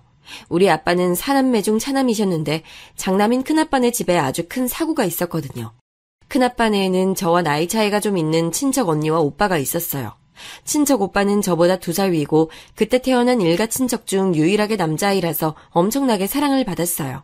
워낙에 종민 오빠 자체가 착하기도 하고 누가 봐도 깎아놓은 밤처럼 맨들맨들하게 이쁘게 생겼었거든요. 그런데 그런 오빠에게, 그러니까 오빠가 초등학교 4학년이었을 무렵 그 일대가 다 뒤집어지는 사건이 일어났습니다. 저도 그 당시 TV로 봤던 것으론 익숙했지만 우리 가정 안에 이런 일이 일어날 거라고는 상상도 못했습니다. 당시 번번이 일어나던 범죄 중 하나였던 초등생 납치가 그때 일어나고 만 거예요. 그때 어른들이 통화하시던 내용으로 상황을 알게 됐습니다. 별일 없이 평범하게 흘러가던 어느 날 우리 엄마는 전화 한 통을 받자마자 이성을 잃고 넋이 나가 계셨거든요. 형님 그게 정말이에요? 종민이가 납치요? 세상에. 그러면서 엄마는 스르륵 소파에 미끄러지듯 걸터앉았고 당시 초등학생이었던 저는 귀가 밝은 통에 이 얘기를 듣고 얼른 뛰어나왔어요. 엄마 그게 무슨 말이야? 종민 오빠가 왜? 오빠가 아니야. 엄마 잠깐 전화 좀 걸어야겠다. 그렇게 엄마는 바쁘게 아빠 회사로 전화를 걸어댔고 그날 그 정신없고 험악했던 집안의 분위기는 아직도 조금 기억이 나요. 큰 집에 있는 식구들은 물론이고 우리 엄마 아빠도 전화만 붙잡고 입술을 깨물고 손톱을 물어뜯고 제정신 아니셨거든요. 그때 아빠도 엄청 기겁을 하셔서는 손을 달달 떨어대셨던 게 생각이 나고요. 저 역시 불안한 마음을 갖고 잠을 내내 자기 힘들었어요. 두 분 다 꼬박 거실에서 밤을 지새우다시피 했고 저는 다음날 학교를 가야 하니 억지로 눕긴 했지만 눈에 눈물이 그렁그렁 맺히더라고요. 하지만 하늘도 무심하시지. 종민 오빠는 결국 우리 가족들 곁으로 돌아올 수 없었어요. 오빠는 그저 그렇게 그 어린 나이에, 지금 생각해보면 고작 11살밖에 안 된 그 어린아이가 부모 품에 돌아오지 못하고 하늘나라로 떠났습니다. 이 부분은 작고 크게 신문과 TV에서 다루게 됐고 어린 남자아이가 괴한들에 이끌려 참변을 당한 소식은 그 동네 주변을 매우 차갑도록 얼어붙게 만들었어요. 당시 어렸던 제게 어떤 어른들도 자세히 말해주는 이가 없어서 정확한 정황은 몰랐지만 나중에 알고 보니 유복했던 큰아빠네 집 재산을 둘러싼 원한 같은 게 있었나 봐요. 이후로 정말 안타깝게도 한 2, 3년쯤 지나서 큰아빠네 부부는 이혼을 하게 됐습니다. 제정신이 아닌 큰엄마를 시어머니인 우리 친할머니가 미친 듯이 몰아붙였던 모양이에요. 결국 큰엄마는 하나 남은 자식인 딸을 데리고 본가로 돌아가 버렸어요. 그러니 사실상 이 집안에서 장녀는 제가 돼버린 거예요. 이런저런 분위기 속에 엄마 아빠는 저를 더욱 애지중지하면서 키우셨고 좀 번거로울 정도로 엄마는 저와 붙어 다니려고 하셨답니다. 그나마 엄마의 절친인 명주 이모가 우리 집 근처로 이사 오면서 그게 좀 덜해지긴 했던 것 같아요. 큰 사고를 겪고 나면 사람들은 누군가 어딘가 말을 하고 싶고 그러면서 해소를 하고 싶어지잖아요. 엄마는 그런 부분에서 명주 이모를 아주 많이 의지했었어요. 이모는 우리 엄마랑 중고등학교 동창이기도 했고 결혼하고 저를 낳고 얼마간만 잠깐 못 봤었거든요. 원래 이모는 이 근처로 올 일이 없었는데 참 드물게 끔찍한 일을 겪고 도망치듯 온 거였어요. 당시 전화를 받고 놀랬던 엄마가 얼른 오라고 부르기도 했고요. 명주야, 어떡하면 좋아. 그래서 너네 엄마는 괜찮으셔? 정말 요즘 왜 이렇게 세상이 흉흉하냐. 너 너무 힘들겠다 진짜. 얼른 진주 데리고 이쪽으로 이사 와. 어? 아빠도 엄마와 이모 사이를 잘 알다 보니 대체 뭐 때문에 그러는 건지 물어보시더라고요. 전 이때 밥 먹다가 그 얘기를 듣고 얼마나 놀랬는지 그만 헉소리를 냈습니다. 왜 그러는 거야? 명주씨 무슨 일 있어? 아니 여보 어쩜... 저기 말이야. 진주한테 군대 간 애인이 있나 봐. 근데 진주가 헤어지자고 하니까 글쎄 앙심을 품고 말이지. 찾아오고 그런다나 봐. 겁나게 할 만한 사건들도 있었다고 하네. 자기도 알다시피 명준의 아버지도 안 계시잖아. 집에 남자가 없으니 이런 일이 너무 무섭대. 그러자 아빠가 참 안 됐다는 듯 얼른 불어들이라고 하셨어요. 거참 큰일이네. 확실히 여자들끼리만 있으면 못 인다 할까 무섭기도 하지. 명주 씨 동생도 어쩌다가 그런 놈한테 걸려가지고 말이야. 이쪽 근처로 이사 올 수 있으면 얼른 오라고 해. 이렇게 돼서 이모네 가족들은 전부 우리 집 근처로 이사들을 왔고요. 그때부터 자주 드나들면서 매번 얼굴 보면서 지냈습니다. 그 집 할머니가 저한테도 엄청 잘해주셨어요. 아이고, 예진이는 어쩜 이렇게 예쁘게 컸어. 우리 명주도 얼른 결혼해서 예진이처럼 이쁜 딸을 낳아야 될 텐데 말이야. 그런데 알고 보니 할머니한테 참 슬픈 과거가 있으시더라고요. 아마 그래서 그 집 자식인 이모들이 모두 다 하나같이 결혼을 안 하는 것 같더라고요. 명주 이모는 평소엔 엄청 밝은데 그 얘기를 할 땐 되게 어둡게 말을 했어요. 우리 엄마 진짜 고생 많이 했어. 참 고리적 얘기긴 한데 그때 아버지가 첩을 두셨었거든. 넓지도 않은 집에서 그 아줌마가 안방을 차지하고 엄만 쪽방으로 밀려나서 살았다니까. 한쪽 방엔 할머니가 있었는데 어쩜 그렇게 우리 엄마한테 모질게 굴었나 몰라. 엄마는 진짜 이러다 죽을까 싶어서 우리들 데리고 나왔던 거야. 이사간 동네에서 너랑 만나게 된 거고. 어머니한테 그런 슬픈 일이 있는 줄 몰랐다. 명주 네가 진짜 고생 많았겠다. 그러니 너나 진주나 결혼하기 싫어하지. 남자들이란 다 그렇다고 생각하니까 말이야. 그런데 이때 이모가 우리 엄마한테 쓱 덧붙였던 말을 생각해보면 그땐 몰랐는데 왜 지금 떠올려보면 이렇게 쎄하고 기분 나쁜지 모르겠어요. 생각해보면 그때라도 우리 엄마는 명주 이모와 인연을 끊었어야 했나 싶어요. 남자들이 다 그렇다고 생각하는 게 아니라 남자들은 실제로 다 그래. 정말이야. 세상에 믿을 남자 하나 없다 너.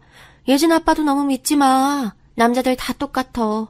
결혼을 해도 안 해도 남자는 지나가는 여자 보면 딴 생각 드는 법이야. 어머 얘 좀 봐.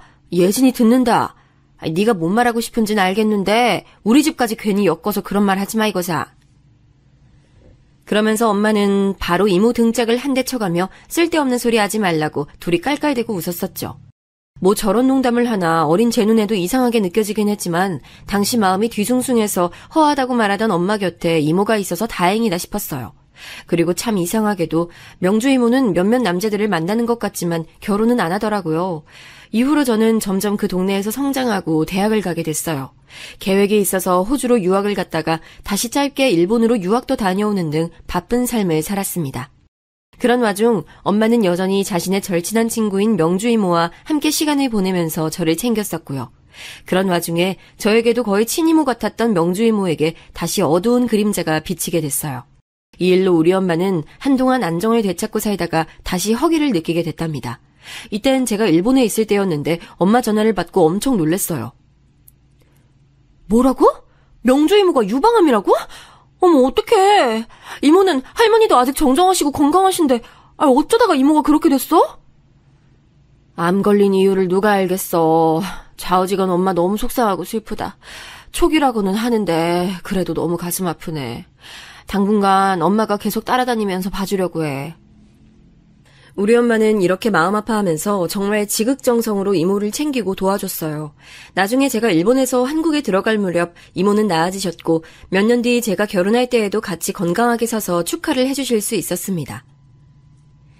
예진아, 꼬맹이였던 애가 언제 이렇게 커가지고 시집을 가냐. 아유, 나보다 네가 더 빨리 시집을 가네. 좋은 남자 있으면 소개 좀 시켜주라. 에이, 이모. 이제 아픈 거 다 나으니까 슬슬 연애도 해보고 싶은 거야? 좋아, 내가 좋은 남자분 알아볼게. 이모는 연애할 준비만 하고 있어. 이렇게 저도 너스레를 떨면서 얼굴색이 한결 좋아진 명주 이모를 위로하고 격려했습니다. 이후로 제 삶은 매우 바빴어요. 결혼하기 전에도 바빴지만 결혼하고 나니 해외 출장이 잦은 남편을 따라다니면서 임신 준비도 쉽지 않고 너무 정신없더라고요. 게다가 제가 결혼해서 집을 떠나게 되니 우리 엄마는 더더욱 허전하다고 하셨고 말이에요. 그런 와중 남편으로부터 갑작스러운 내용을 듣게 됐어요. 20대부터 해외를 오가면서 이런저런 생활들을 꿈꿔오긴 했지만 결혼 후에 이런 제안을 들으니 좀 고민이 됐어요. 여보, 5년 정도는 일본 쪽에 가 있어야 할 것 같아. 원래 일본 아니면 독일 쪽으로 얘기가 나왔는데 아무래도 나는 그나마 일본이 나을 것 같아서. 당신은 어떻게 생각해? 이렇게 갑자기 결정이 난 거야? 그전엔 해외로 나가게 되는 일은 없을 것 같다더니 너무 갑작스럽다. 어머니 아버님도 괜찮다고 하셔? 사실 이런 얘기를 우리가 양가 어른들을 생각하면서 한다고 해도 회사에서 결정을 내린 것이라 더 어쩔 수가 없었어요. 그래서 그렇게 급하게 주거지를 일본으로 옮겨가게 됐고 우리 엄마 아빠는 무척 아쉬워하셨어요.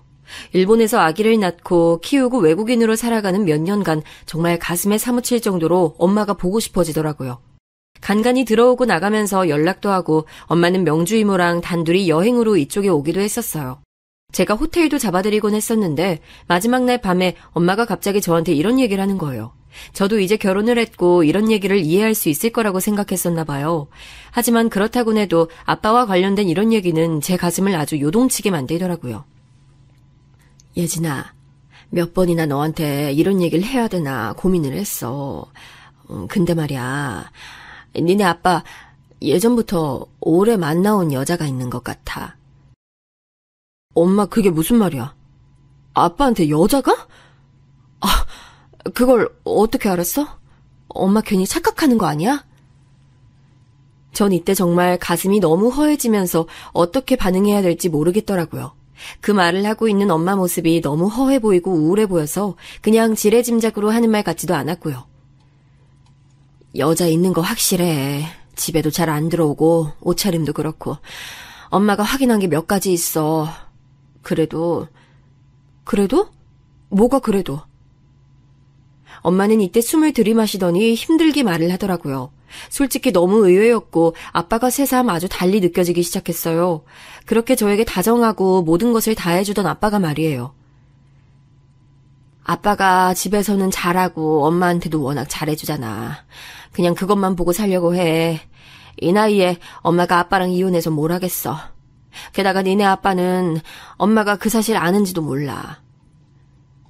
이때 전체적인 내용들을 듣고 얼마나 어질어질하던지 남편에게 이런 얘기를 상담이랍시고 할 수도 없고 정말 미치겠더라고요. 그런 괴로운 내용들을 듣고선 겨우겨우 엄마와 이모를 공항에서 배웅했고 저는 다시 익숙해지지 않는 이 타국에서 일상을 살아가는데 너무 마음이 불편했어요. 그러고선 남편 회사에서 큰일이 터졌고 저도 아이를 유아교육기관에 보내면서 현지 엄마들과 잘 섞이기도 힘들고 무척 골치 아픈 시기를 보냈어요. 외국에서 아이를 키운다는 것, 특히 은은하게 차별이 있는 나라에서 산다는 건 참 쉽지 않더라고요. 그런 와중에 엄마가 했던 그 찝찝한 얘기가 자꾸 마음에 걸렸는데 이내 시간이 그리 오래지 않아 큰 사건으로 떠오르게 돼버렸어요. 저는 설마 엄마를 이렇게 보내는 날이 있을 거라고는 상상도 못했어요.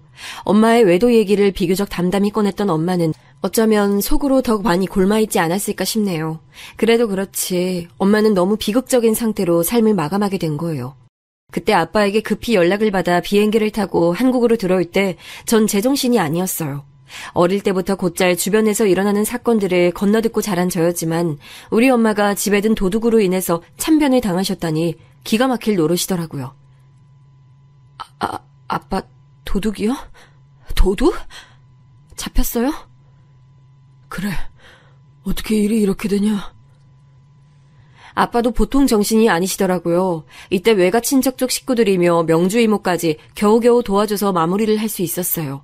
멀쩡하게 매번 잘 드나들던 우리 집에 도둑이 들었고 물건만 훔친 게 아니라 엄마까지 그런 기막힌 일을 당하게 되다니 이제 60 다 된 여자가 무슨 힘이 있다고 그런 끔찍한 일을 겪어야 했던 것일까요? 저는 아이 일도 있는지라 제대로 마무리도 짓지 못한 채 친정에 있던 엄마의 짐들만 겨우 챙겨서 다시 일본으로 돌아가게 됐어요. 그래도 내내 눈물이 솟아오르고 울컥하고 마음이 진정되지 않아서 남편에게 사정을 말하게 됐어요. 나 아무래도 당분간은 한국 가 있고 싶어. 얼마간은 말이야. 엄마 일도 제대로 마무리가 안 됐는데 나 혼자 잘 살겠다고 여기 와 있고 싶지 않네. 몇 달만 있다가 다시 들어올게. 그래, 내 걱정하지 말고 가서 장인어른 잘 챙겨드려. 내 쪽에서 먼저 얘기를 했었어야 했는데 내가 미안해. 이렇게 남편과도 얘기가 됐기에 아빠에게 전화를 했는데 당장 오라고 할 줄 알았던 아빠의 반응은 좀 이상했어요. 아, 예진아, 여긴 걱정하지 않아도 돼. 엄마 관련된 건 다 정리했고 집은 여기 더 살기가 좀 그래서 이사를 가기로 했어. 아빠 혼자 알아서 이사하고 다 할 테니까 너무 걱정하지 마.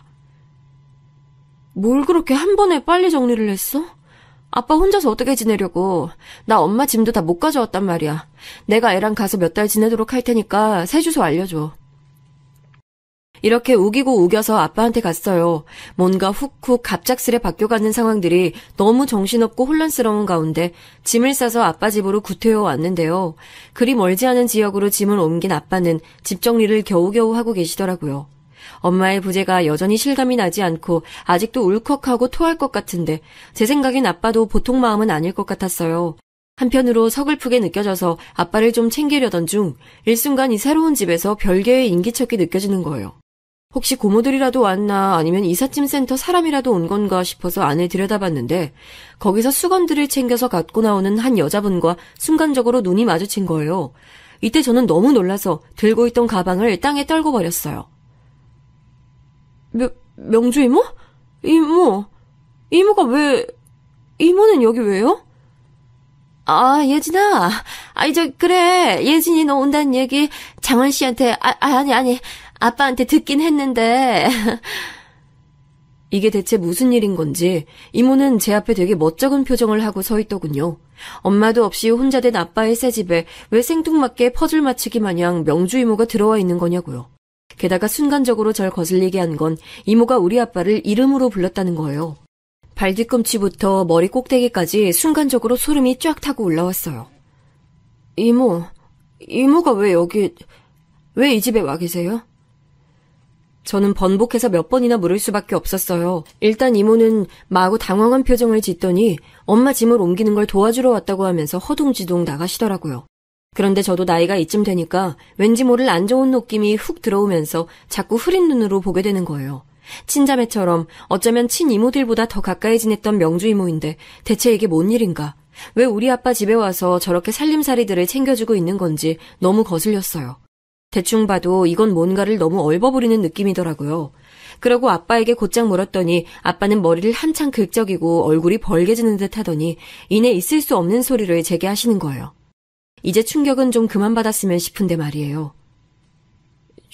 그래서 내가 너 보고, 아니, 어차피 언젠간 알려야 하니까. 그래, 곧 얘기는 해야 했으니까 말이야. 저기 말이다, 아빠가 명주 이모랑 같이 지내기로 했어. 이 말에 저는 정말 기절할 듯 놀라서 목소리가 막 뒤집혀지더라고요. 아빠 알아듣게 좀 설명해봐. 명주 이모가 여기서? 왜? 글쎄 그렇게 됐어. 어른들 일이야. 예진이 너는 아무것도 걱정할 게 없어. 엄마 일도 아빠가 다 정리할 테니까. 애까지 뭐하러 데리고 나와서 고생하냐. 정사방도 기다릴 테니까 얼른 데리고 다시 일본 들어가. 저는 도저히 납득할 수 없었어요. 일반적으로 보통의 자녀들이라면 이런 일을 당한 상태에서 어떻게 그냥 지켜볼 수가 있을까요? 도저히 안 되겠어서 저는 끝끝내 아빠에게 방을 달라 했고 아빠는 답답하다며 몇 주만 있다고 가라고 한사코 강조하시는 거예요. 그러면서도 딸인 저와 손주가 있는 이 집에 매번 늦게 들어오시기도 하고 어딘가를 갔다 오시는 것 같았어요. 저한텐 명주 이모랑 같이 살 예정이라 했으니 분명 이모를 만나는 거였겠죠. 아빠, 나 진짜 머리가 너무 어지러워. 이게 뭔 일이야? 아빠 지금 명주 이모 만나러 다니는 거 맞지? 그러자 아빠는 비로소 이때 심호흡을 하더니 제 눈은 쳐다보지도 않고 등을 돌린 채로 어렵게 말을 꺼내더군요. 듣고 제 귀를 의심할 수밖에 없었어요. 그래. 그리고 말이야, 우리 혼인신고도 했어. 아빠! 제정신이야? 아빠는 저의 이런 기절할 듯한 반응을 보고도 계속 하루빨리 일본에 돌아가라는 말만 반복할 뿐이었어요. 전 절대로 돌아가지 않겠다고 했지만 어쩔 수 없이 등 떠밀려 들어가야 했어요. 왜냐하면 이 무렵 엄마인 제가 너무 아이를 못 챙기고 넋이 나가 있어서 그랬는지 애가 여기저기 아프고 자꾸 자기 아빠가 보고 싶다고 울어대는 거예요. 심지어 밤에 열이 나서 응급실도 가고 정말 기진맥진해서 죽겠더군요. 발이 도통 떨어지지 않았지만 그래도 엄마니까 괜찮아진 아들을 데리고 다시 일본으로 들어갔습니다. 모든 사정을 듣게 된 남편도 기가 막혔는지 마땅히 대꾸를 못하고 있던 가운데 저는 초반에 제가 엄마 짐을 어느 정도 챙겨왔던 걸 생각해서 다시 그것들을 꺼내봤어요. 저랑 잠깐 마주친 이후로 얼굴을 감춰버리고 몰래 아빠를 만나고 있던 명주 이모며 당당히 혼인신고를 했다는 거짓말 같은 얘기를 하는 아빠며 아직도 세상을 떠난 게 말 같지도 않게 느껴지는 엄마의 이런 소치품들을 보니 머리가 터지겠더라고요. 대충 집어온 옷가지들이나 물건들 그리고 엄마의 책이나 노트들 몇 권들이 있었는데 훌훌 넘겨보는 동안 엄마의 글씨들도 선명하게 보여져서 가슴이 저렸어요. 그런데 엄마가 써둔 다이어리 안에 순간적으로 눈에 확 띄는 내용들이 있었습니다. 그 내용을 보고 가슴이 저미듯 아파와서 숨을 쉴 수가 없었어요. 왜 진즉 이걸 확인하고 아빠한테 가지 않았던 걸까요? 다이어리 안에는 눈으로 보고도 받아들이지 못할 아빠와 명주 이모 관계에 대해 상세히 적혀 있었어요. 무려 엄마는 그들의 관계를 알고 있었던 거예요. 제가 알기 훨씬 전부터 말이에요. 언제쯤부터 이걸 알았는지 모르겠지만요. 그 내용을 일부 옮겨봅니다. 땡땡년 땡월 땡일. 다그치는 내 앞에서 명주 편을 드는 남편을 보고 나는 반 미치기 직전이었다. 어떻게 내 앞에서 명주 편을 들고 명주를 감싸 안을 수 있는 걸까? 얼마간 남편에게 여자가 있다는 느낌이 있었고 그 사실을 명주한테 상담했었는데 그 여자가 명주였다는 걸 너무 늦게 알아버렸다. 명주는 내 상담 내용을 듣고 한사코 내 남편이 그런 사람일 리 없다고 하면서도 한 번 정도 흔들린 거면 봐주라는 말을 하기도 했었다. 대체 왜 그런 말을 하는 건지 이해할 수 없었다. 이 모든 게 나를 기만한 내용이었다 생각하니 참을 수가 없다. 명주에게 화내지 말라면서 막아서는 남편은 내 남편이 아니라 마치 처음부터 잊지도 않았던 명주의 남편 같았다. 여기까지 읽으면서 손이 덜덜 떨리고 입술에 마구 경련이 일어나더군요. 우리 집을 제 집처럼 드나들고 함께했던 명주 이모가 언제 어떻게 우리 아빠와 이어졌던 걸까요? 그러면서 뒤이어진 내용은 이 내용을 박박 찢어 당장 명주 이모와 아빠에게 물과 함께 뒤집어 씌우고 싶을 정도로 참혹했어요. 이 둘은 나를 비웃고 있다. 내가 그 둘 사이를 참아낼 것이란 확신이 있어 보인다. 명주도 사람같이 느껴지진 않지만 남편은 뭐란 말인가. 남편은 명주가 내 가장 친한 자매 같은 친구라는 걸 알면서 명주는 내가 남편을 얼마나 사랑했고 많은 추억이 있는 줄 알면서 그 둘은 나를 뒤로하고 연애를 하고 있었다. 둘이 언제부터 그리 되었냐는 건 차마 무서워서 물어볼 수가 없다. 그 시기에 내가 얼마나 멍청하게 그 둘을 믿고 있었는지 확인하기 두려웠다. 나는 일평생 어떤 인생을 살아왔던 걸까? 살아있지도 않은 만도 못한 인생을 살았다. 너무 힘들어서 이제 그만 쉬고 싶다. 딸 예진이를 떠올리며 살 소망을 가져보고 싶지만 그저 모든 게 허무할 뿐이다. 엄마가 이렇게 띄엄띄엄 쓴 일기는 글씨조차도 너무 괴로워 보였던 이 일기는 엄마가 돌아가시기 전 불과 2, 3일 전에 마무리된 내용이었어요. 그런 엄마가 갑작스럽게 집에 침입한 도둑으로부터 참변을 당했다니 생각해보면 아빠는 저에게 그 사건이 어떻게 경찰과 마무리가 되었으며 어떤 식으로 상황이 진행된 건지도 말해주지 않았어요. 한 가지 확실한 건 엄마가 집에서 생을 달리했다는 것이에요. 그렇다면 저는 한쪽으로밖에 생각이 기울어질 수밖에 없었고 이 부분에 대해서 아빠에게 따져 물었어요. 그러자 아빠는 더 이상 죄짓기는 싫었던 건지 그제서야 엄마의 진짜 사인에 대해서 알려주더군요. 아빠, 어떻게 인간이 그래? 내가 아는 아빠가 맞아? 아빠 미쳤어? 아빠 벌 받을 거야. 벌 받으라고. 아휴, 너랑도 무슨 얘기를 하겠냐. 그만하고 나중에 전화하자. 끊어. 아빠는 외려 제가 아빠를 피곤하게 군다는 식으로 얼른 전화를 끊어버렸고 그날 제가 밤새도록 수십 통이 넘도록 전화를 걸어댔지만 받지 않았어요. 그날 밤 저는 남편을 붙잡고 숨도 못 쉬도록 통곡을 했고 결국 빠른 비행기표를 구해서 바쁜 남편에게 아이를 맡겨두고 다시 한국으로 향했어요. 사실 학교를 가는 나이대가 아니어서 그런 행보가 가능했던 것 같아요. 이 부분에선 어쩌면 감사하게도 엄마에 대한 복수를 할 수 있도록 시기가 겨우 맞아떨어졌던 것 같고요. 저는 곧장 아빠의 집으로 향했고 역시나 그 집에는 이제 아예 당당하게 집에 들어선 명주 이모가 있더군요. 보자마자 저는 눈을 부라리며 이모에게 이 집을 나가라고 소리질렀어요. 오랜 추억을 함께 쌓아오고 나름의 정도 들었던 명주 이모는 어쩌다가 이런 꼴로 해괴망측하고 역겹게 우리 가족 틈으로 들어오게 된 걸까요? 오는 비행기 안에서도 여전히 실감이 안 나고 너무 괴물 같은 현실이라 저는 물 한 모금도 삼키지 못했어요. 그런 제게 명주 이모는 이전에 놀라서 도망치던 모습과는 달리 아주 뻔뻔한 태도를 보이는 거예요. 말이 심하구나, 예진아. 나보고 나가라니. 난 네가 나가라고 나가야 되는 사람이 아니야. 아니, 네 아빠에게 들었겠지만 나 니네 아빠랑 같이 사는 사람 됐어. 그러니 말 가려서 해. 나 너무 서운하다. 입 다물어요. 진짜 사고 쳐버리기 전에. 저는 이를 갈면서 으르렁대며 이모를 노려봤고 아빠는 왜 또 기어들어와서 이러냐며 제게 짜증내더군요. 예진이 너 저기 명주 씨한테 그러지 마. 아빠가 다 설명했잖아. 뭘 더 설명해야 해? 설명? 뭘 설명했어? 아빠 진짜 미쳤어? 미친 거냐고! 여기서 방방 뛰어드는 제게 아빠는 외려 더 큰 소리로 으름장을 놓는 거예요. 심지어 그 옆에 명주 이모는 거들기 시작하는 겁니다. 이러니 저러니 해도 아빠 신세 지면서 살면서 너 그렇게 막말하는 거 아니야. 어른들 일에 끼는 거 아니다. 너 지금 일본 가서 살고 있는 생활비 누가 보내주고 있는지 잊었어? 그럼 적당히 나대고 그만 돌아가. 아, 엄마 일은 이후로 잘 정리했잖아. 왜 들뜬 망아지처럼 가정도 있는 애가 자꾸 들락날락거려? 아빠, 어떻게 엄마 얘기를 그렇게 쉽게 해? 엄마가 누구 때문에 그렇게 됐는데 나 증거도 다 갖고 있어. 엄마는 아빠랑 이모 때문에 니네들 때문에 그렇게 된 거야. 뭐 가정? 웃기지 마. 아빠 가정은 이렇게 엉망진창으로 해놓고 나보고 무슨 가정을 챙기래. 그런 저를 옆에서 명주 이모는 혀를 찢찢 차가면서 안타깝다는 표정으로 쳐다보는 거예요. 예진이 너 성질 좀 죽여야 돼. 그런 성질이면 남편한테 사랑 못 받아. 이런 걸 보면 딸들은 지 엄마 꼭 닮는다니까. 나는 자식 안 낳길 정말 잘했어. 안 그래 장원 씨? 이러면서 낄낄거리고 웃는데 정말 제 앞에 악마들이 있는 것처럼 느껴졌어요. 본인이야말로 옛날에 아버지 바람 때문에 고생했다고 하면서 그걸로 피눈물 흘린 엄마 얘기를 그렇게 울며 할 땐 언제고 자기가 그런 짓거리를 하고 있는 걸까요?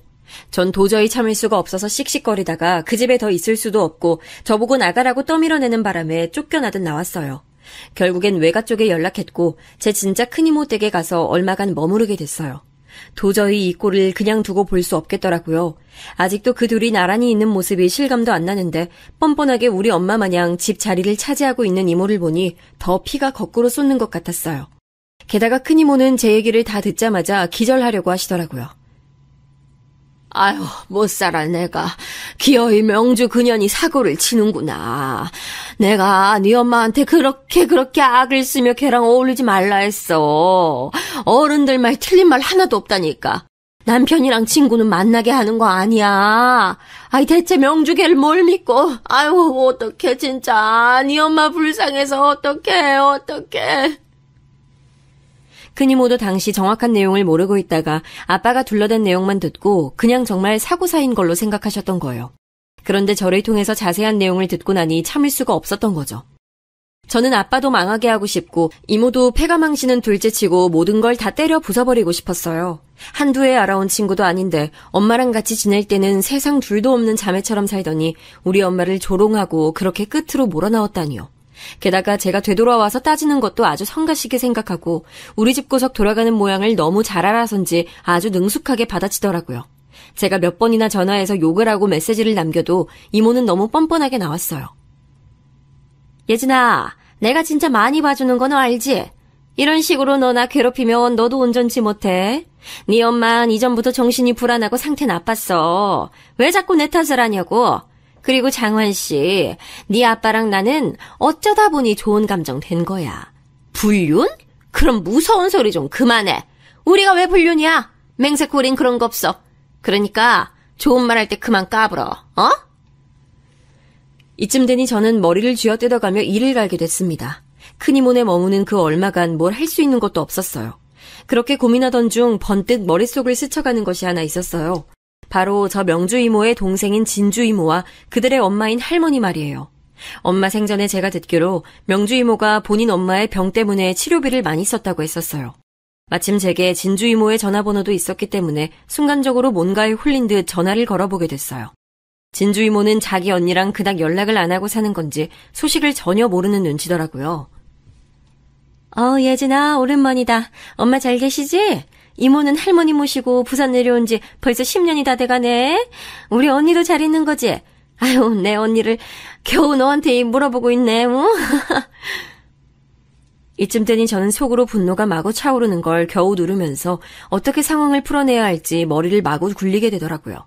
할머니를 잠깐 바꿔달라고 했어요. 안부 정도만 묻겠다고요. 할머니 안녕하세요. 저 예진이에요. 네, 잘 지내시죠? 할머니, 저 할 말이 있는데요.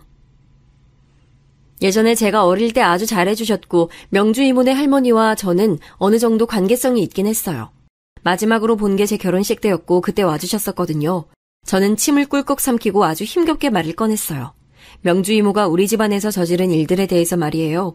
말해봤자 달라질 게 별거 없겠지만 그래도 저는 전할 필요는 있단 생각이 들었거든요. 뭐가 어떻게 되던지 말이에요. 그리고 그렇게 시작한 이 말 한마디로 전혀 생각지도 못한 곳에서 인과응보가 일어나게 돼버렸어요. 아고, 그래, 예진이구나. 아이고, 이게 얼마만이야. 너 결혼식 간다고 부산에서 올라갔었지? 잘 지내지? 할매는 여기서 진주 이모랑 살아.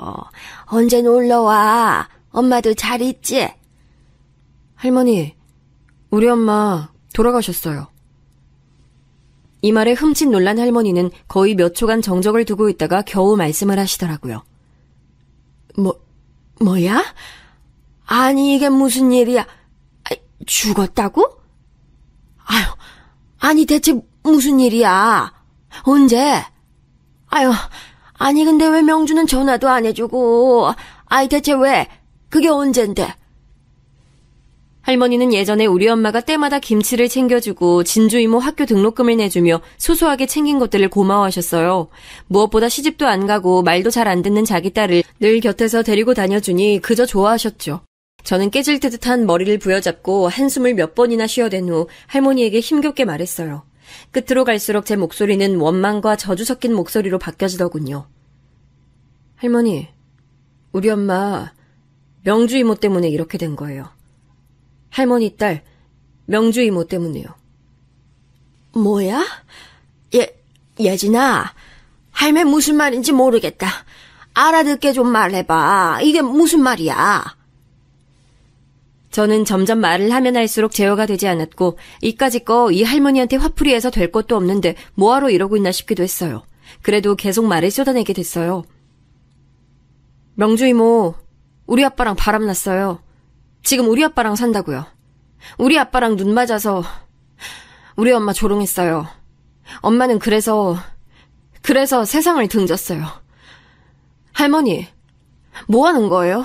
왜 딸을 그따위로 키웠어요? 저한테 잘해주셨던 분이긴 했지만 그건 그냥 어릴 때 잠깐 기억하는 온정에 지나지 않아요.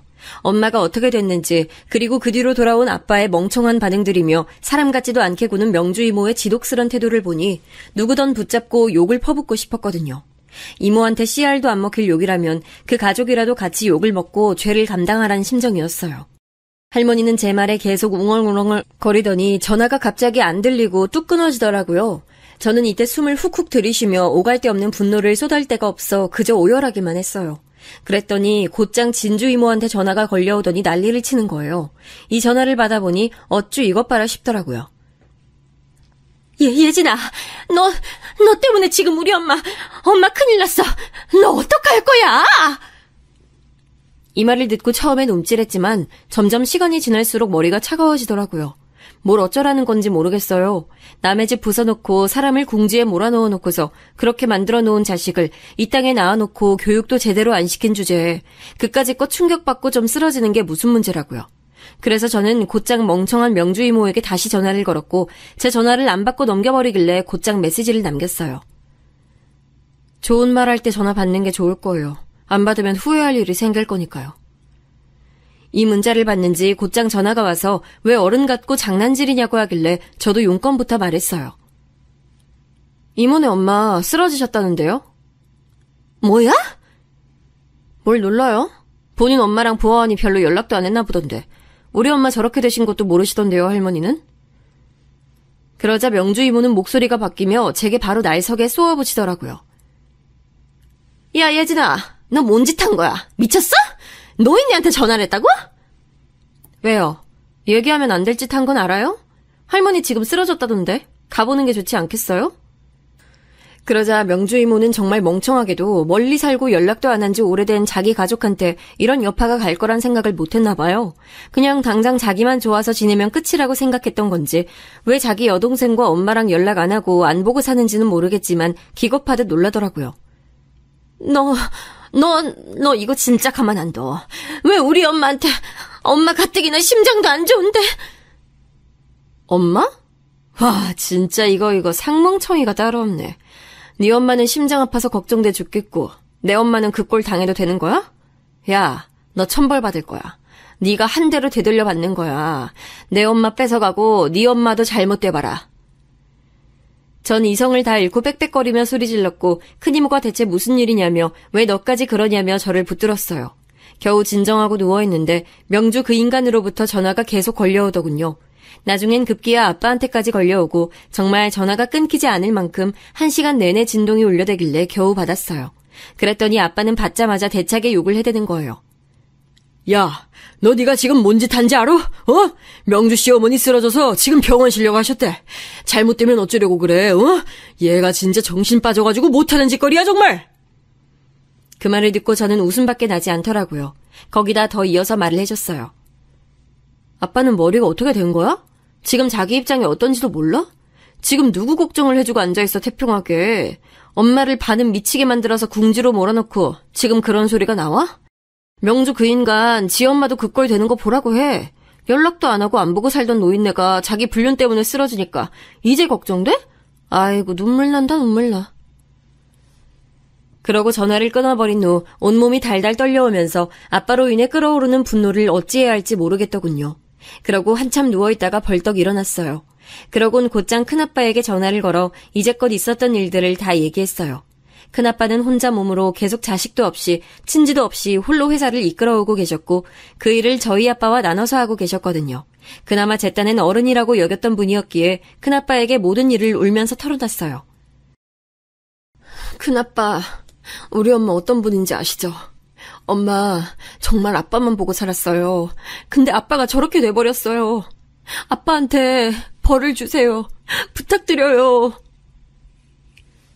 어찌 보면 큰아빠한테 이런 일을 털어놓는다고 해서 뭐가 바뀌는 건지 의아해하시는 분들이 있을 수 있겠는데요. 예전부터 저희 아빠와 함께 아주 작은 회사를 운영하고 계셨거든요. 무역 관련해서 아빠 쪽에 넘긴 일들이 많았고 그 덕에 아빠도 형의 힘을 빌려 조금 경제력을 갖추게 된 거예요. 큰아빠는 사정은 딱하게 됐지만 어떡하냐고 얘기를 하시기에 저는 구체적으로 제가 실제로 상상도 했던 내용이고 전혀 과한 게 아닌 염려를 전달했어요. 아빠, 여자한테 미쳐있어요. 제정신이 아니에요. 자기 부인이 자기 때문에 죽었는데 저렇게 생판 남이 죽은 것처럼 아무렇지 않게 집을 정리해버렸어요. 정말 제대로 돌은 거 맞아요. 딸인 제 얘긴 듣지도 않고 저한테 아주 무섭게 화를 냈어요. 자식이고 뭐고 눈에 아무것도 안 보이는 거예요, 지금.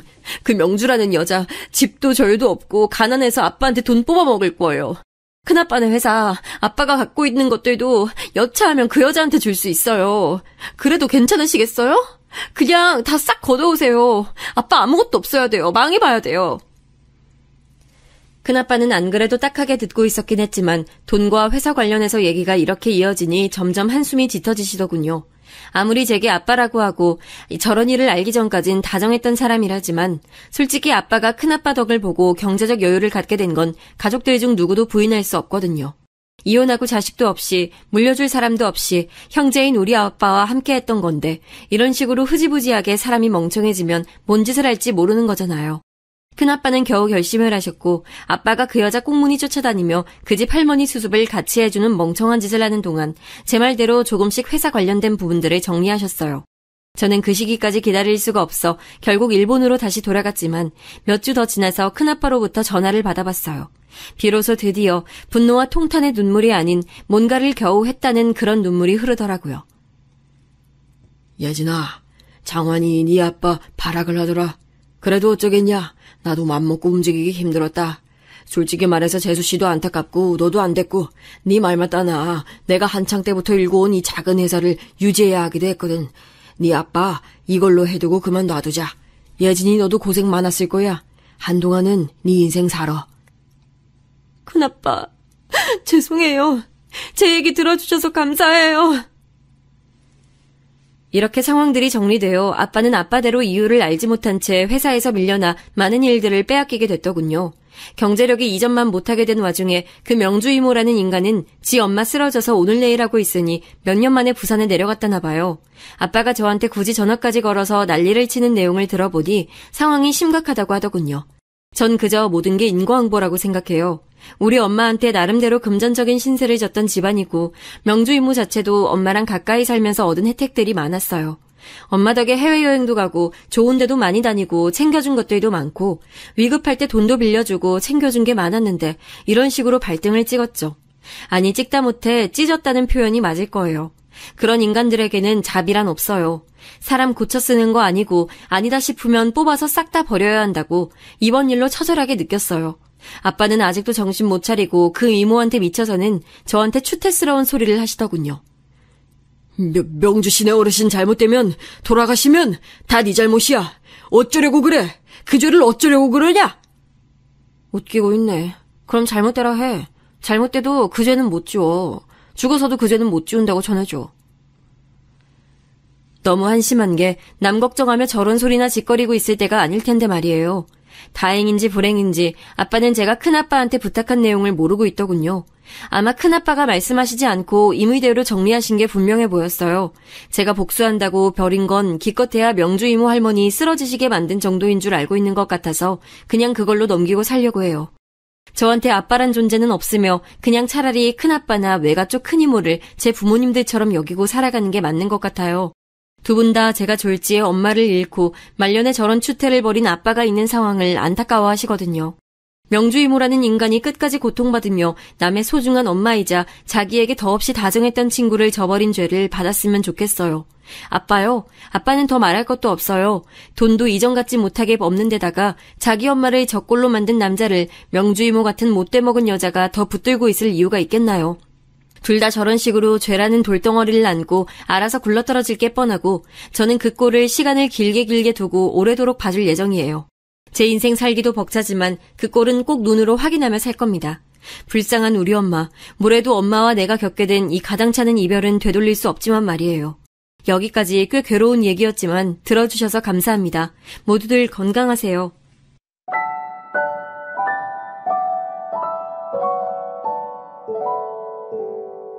you